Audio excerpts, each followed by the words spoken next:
ഇസ്രയേലിന് അമേരിക്ക മുന്നറിയിപ്പ് നൽകുന്നു. ഗസയിൽ വംശഹത്യ തുടർന്നാൽ ആഗോളതലത്തിൽ ഇസ്രയേൽ ഒറ്റപ്പെടുമെന്നാണ് അമേരിക്കൻ പ്രസിഡന്റ് ജോ ബൈഡന്റെ മുന്നറിയിപ്പ്.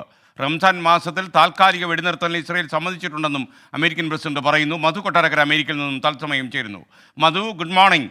യഥാർത്ഥത്തിൽ ഈ ഇരട്ടത്താപ്പാണ് അമേരിക്കയ്ക്കെന്ന് പറയുന്ന ആളുകൾ പലരുമുണ്ട്. അതിൽ നമ്മുടെ പി ജെയിംസും ഉണ്ട്. അപ്പോൾ എന്തൊക്കെയാണ് വിവരങ്ങൾ, പറയൂ. Good morning SK.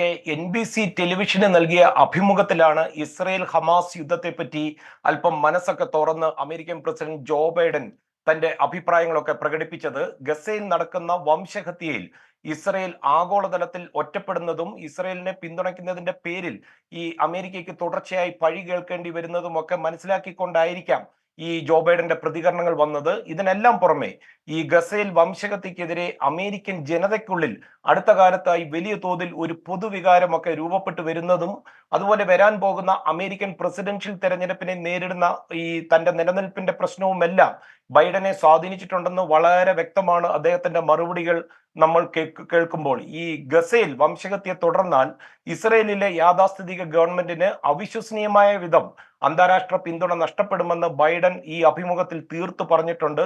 ഇസ്രയേലിന് മുന്നോട്ട് പോകണമെങ്കിൽ പാലസ്തീനുമായി സമാധാനം സ്ഥാപിക്കണം, അതുവഴി ഇസ്രയേലിന്റെ സുരക്ഷ ഉറപ്പാക്കണം. അതുമാത്രമല്ല, ഹമാസ് പാലസ്തീൻ ജനതയെ മുന്നിൽ നിർത്തി കളിക്കുന്നത് നിർത്തലാക്കുകയും വേണം. വെടിനിർത്തൽ നടപ്പിലാക്കിയാൽ ഇസ്രയേലുമായിട്ടുള്ള ബന്ധം സാധാരണ നിലയിലാക്കാൻ ശ്രമിക്കുന്ന ഒരുപാട് അറബ് രാജ്യങ്ങളുണ്ട്. അവരുമായിട്ടുള്ള ചർച്ചകൾ അമേരിക്കയ്ക്ക് പുനരാരംഭിക്കുവാൻ സാധിക്കുകയും ചെയ്യും.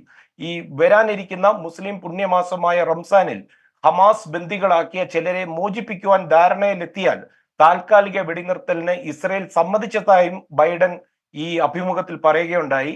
എന്നാൽ അതേസമയം ഈ ഗസയിൽ തിങ്കളാഴ്ചയോടെ വെടിനിർത്തൽ എന്ന ബൈഡന്റെ ശുഭാപ്തി വിശ്വാസത്തിൽ ശരിക്കും ആശ്ചര്യം പ്രകടിപ്പിച്ചിരിക്കുകയാണ് ഇസ്രയേൽ. വനിതാ സൈനികർ ഉൾപ്പെടെ ഒരു 40 പേരെയെങ്കിലും മോചിപ്പിക്കണം എന്നതാണ് ഇസ്രയേൽ പ്രധാനമായി മുന്നോട്ട് വെക്കുന്ന ഒരു അജണ്ട. SK, വളരെ പ്രശസ്തമായ കൊമേഡിയൻ സെറ്റ് മേയേഴ്സിന്റെ ലേറ്റ് നൈറ്റ് ഷോയിലാണ് ബൈഡൻ തന്റെ മനസ്സ് തുറന്നത്. SK, അത്തരം ഷോയിലേക്ക് അദ്ദേഹം പോവല്ലേ? Okay, thank you. ഇവിടുത്തെ ആൾക്കാരെ ഒന്നും വിളിച്ചാൽ കിട്ടുന്നില്ലല്ലോ മധു, എന്താ സംഭവിക്കുന്നത്? Anyway, thank you Madhu Kottarakkara. New ജേഴ്സിയിൽ നിന്നാണ് മധു കൊട്ടാരക്കര നമുക്കൊപ്പം ചേർന്നത്. വാർത്തോക്തിയിൽ മധു എന്തോ വിരമിച്ചു.